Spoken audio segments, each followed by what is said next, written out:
हम आप सबको उठान गीत सुनाएंगे जो इस तरह है। ननदी हमार हो कलैया का कंगन मांगे, ननदी हमार हो कलैया का कंगन मांगे। 5 रुपया मोरे पिया का कमाई, दूसरे ननद रानी छाई महंगाई। कंगना के बदले ले लो पितरी का हार हो कलैया का कंगन मांगे, ननदी हमार हो कलैया का कंगन मांगे।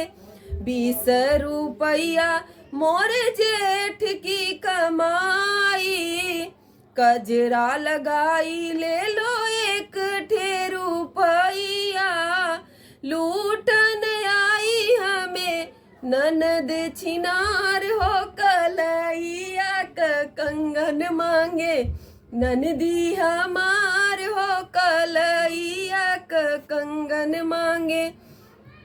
1 रुपया मोरे देवर की कमाई, नाही मोरे ननदी बाटइए तनी कमाई।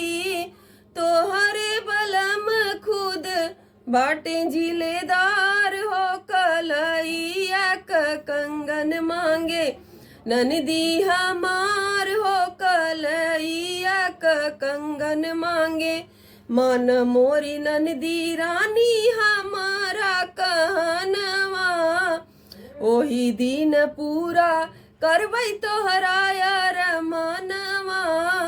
तोहरा भतीजा जब होई थानेदार हो कलैया का कंगन मांगे, ननदी हमार हो कलैया का कंगन मांगे।